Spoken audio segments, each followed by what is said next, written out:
Hi friends, welcome back to Monisha's diary. இன்றைக்கி நம்ம வீடியோவில் என்ன பார்க்க போகிறோன்னா, நம்ம வீடு ஷிஃப்ட் பண்ணும்போதோ இல்லைனா வீட்டில் நிறைய துணி இருக்குது, அதை saree இல்லைனா துப்பட்டா யூஸ் பண்ணி எப்படி பேக் பண்ணுறதுன்னு தான் பார்க்க போகிறோம். இதே மாதிரி ஆல்ரெடி நான் 2 வீடியோ மேக் பண்ணி போட்டிருக்கேன். அதோட லிங்க் நான் டிஸ்கிரிப்ஷனில் கொடுக்குறேன். இன்ட்ரெஸ்ட் இருந்தால் செக் பண்ணி பாருங்கள். அது இருந்தாலும் இன்னும் ஒரு சிலர் ரிக்வெஸ்ட் பண்ணி கேட்டதுனால இந்த வீடியோ நான் மேக் பண்ணுறேன். பர்டிகுலராக இந்த saree அண்ட் துப்பட்டான்னு கேட்டதுனால நான் இதில் காமிக்கிறேன். ஸோ நீங்கள் எந்த துப்பட்டா இல்லை எந்த saree எடுத்தாலும் எல்லாத்துக்குமே சேம் மெத்தட் தான் நீங்கள் ஃபாலோ பண்ணணும். பர்டிகுலராக இந்த வேறு சாரீக்கு வேறு துப்பட்டாக்கு வேறு மெத்தடெல்லாம் ஒன்றுமே இல்லைங்க. ஸோ இது ரொம்ப பெரிய மேக்ஸோ சயின்ஸோ இல்லை. நீங்கள் வீடியோ ஸ்லோவாக பார்த்தீங்கனாலே உங்களுக்கு ஈஸியாக புரிஞ்சிடும். இன்கேஸ் புரியலன்னா மறுபடியும் வீடியோவை ஃபஸ்ட்லேருந்து பாருங்கள், ரொம்ப ஈஸியாக உங்களுக்கு புரிஞ்சிடும். ஸோ ஃபஸ்ட்டு நீங்கள் துப்பட்டா எடுத்துக்கிறீங்கன்னா உங்கள்கிட்ட எந்த துப்பட்டா இருந்தாலும் எடுத்துக்கோங்க.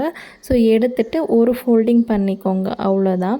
ஸோ இப்போ நம்ம saree எடுக்க போகிறோன்னா என்ன சாரியில் ஒரே ஒரு விஷயம்னா, கொஞ்சம் ஹெவி ஒர்க் இருக்கிற சாரியோ இல்லைனா பார்டர்டு saree எடுத்துக்காதீங்க. அது டை பண்ணுறதுக்கு கொஞ்சம் கஷ்டமாக இருக்கும். ஒரு மாதிரி காட்டன் saree இல்லைனா அம்மா நம்ம டெய்லி யூஸ்க்கு ஒரு மாதிரி சாஃப்டான sarees யூஸ் பண்ணுவாங்க இல்லையா, அந்த மாதிரி sarees யூஸ் பண்ணிக்கோங்க. ஸோ நம்ம டை பண்ணுறதுக்கு ரொம்ப ஈஸியாக இருக்கும். ஸோ சாரீக்கு 2 ஃபோல்டிங் பண்ணணும். ஃபர்ஸ்ட் ஒரு ஃபோல்டு பண்ணிவிட்டு அதுக்கப்புறமா இன்னொரு ஃபோல்டு பண்ணிங்கன்னா இந்த மாதிரி ஃபோல்டிங் உங்களுக்கு கிடைக்கும்.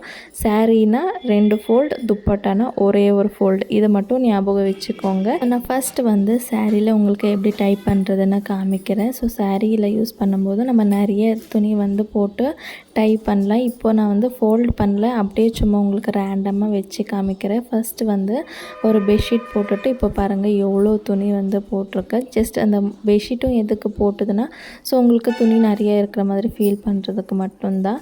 ஸோ இப்போது பாருங்கள் நான் எவ்வளோ துணி வச்சுருக்கேன். இப்போ 4 கார்னர்ஸ் இருக்குது இல்லையா, அதில் ஃபஸ்ட் ஒரு கார்னர் எடுத்துக்கோங்க. அதுக்கு டைரெக்ட் ஆப்போசிட்டில் இருக்கிற கார்னர் எடுத்துகிட்டு ஸோ வீடியோவில் காமிக்கிற பாருங்கள் சேம் அதே மாதிரி நாட் பண்ணிக்கோங்க. ஸோ ரொம்ப இன்னும் நிறைய துணி நீங்கள் ஆட் பண்ணுறீங்கன்னா, உங்களால் டைப் பண்ண முடியலன்னா உங்கள் வீட்டில் இருக்கிற ஜென்ஸ் கிட்ட ஹெல்ப் கேட்டுக்கோங்க. ஸோ இது நல்லா டைட்டாக இழுத்து நம்ம டைப் பண்ணும்போது நம்ம எவ்வளோ தூக்கி போட்டாலும் இல்லைன்னா அப்படி இப்படி எடுத்து போட்டால் கூட அந்த நாட் அவ்வளோ ஈஸியாக ரிமூவ் ஆகாது. ஸோ அதனால தான்.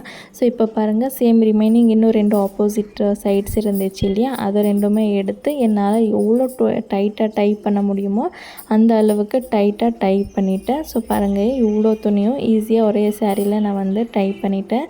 இப்போ பாருங்கள் நான் எடுத்து போட்டு காமிக்கிறேன் உங்களுக்கு. எவ்வளோ மேலே இருந்து தூக்கி போட்டாலும் அந்த நாட் உங்களுக்கு அவ்வளோ ஈஸியாக ரிமூவ் ஆகாது. ஸோ இதுதான் நீங்கள் எந்த saree யூஸ் பண்ணாலும் சேம் இதே மெத்தட் தான். ஸோ இப்போ நெக்ஸ்ட் துப்பட்டாவில் ஃபோல்டு பண்ணியிருக்கிற துணி வச்சு எப்படி டைப் பண்ணுறதுன்னு உங்களுக்கு காமிக்கிறேன். ஸோ துப்பட்டா எடுத்துக்கோங்க. ஸோ ஒரு ஃபோல்டிங் பண்ணிவிட்டு கீழே நீட்டாக இந்த மாதிரி விரித்து விட்டுக்கோங்க. அண்ட் இப்போ ஃபோல்டு பண்ணியிருக்க துணிகள் எல்லாமே நீட்டாக அரேஞ்ச் பண்ணிக்கோங்க. சேம் இதே மாதிரி நீங்கள் சாரீலையும் ஃபோல்டு பண்ணி வச்சுக்கலாம். நான் ரெண்டுமே இருக்கட்டும்னு சொல்லிவிட்டு சாரியில் ரேண்டமாக அப்படியே துணி எடுத்து போட்டு காமிக்கிறேன். அண்ட் துப்பட்டாவில் நீட்டாக ஃபோல்டு பண்ணி வச்சுருக்க துணி காமிக்கிறேன். ஸோ இப்போ பாருங்கள் ஃபுல்லாக இந்த துப்பட்டாவில் எவ்வளோ துணி வைக்க முடியுமோ அவ்வளோ துணி வச்சுட்டு நான் டைட்டாக டைப் பண்ணிவிட்டு நீங்கள் எவ்வளோ தூக்கி போட்டாலும் அந்த ஃபோல்டிங் உள்ளே இருக்கிறது கலைஞ்சி போகாது, அப்படியே நீட்டாக இருக்கும். ஸோ மறுபடியும் உங்களுக்கு வேணும்னும் போது ஓப்பன் பண்ணி அப்படியே நீங்கள் துணி எடுத்துக்கலாம். ஸோ இதுதான் ரொம்ப ஈஸியான ஒரு விஷயம். ஸோ உங்களுக்கு இன்கேஸ் ஏதாவது டவுட் இருந்துச்சுன்னா கமெண்ட்ஸில் சொல்லுங்கள். அண்டு உங்களுக்கு புரியலன்னா நீட்டாக இன்னொரு வாட்டி வீடியோவை ஸ்லோ மோஷனில் வச்சு பாருங்கள், புரியும்னு நினைக்கிறேன். அண்டு நீங்கள் கமெண்ட் பண்ண சிஸ்டர் இந்த வீடியோ பார்த்தீங்கன்னா உங்களுக்கு யூஸ்ஃபுல்லாக இருந்துச்சா இல்லையான்னு சொல்லிவிட்டு கமெண்ட் பண்ணுங்கள். அண்ட் வீடியோ பிடிச்சா லைக் போட்டுட்டு மறக்காமல் நம்ம சேனலை சப்ஸ்கிரைப் பண்ணிக்கோங்க.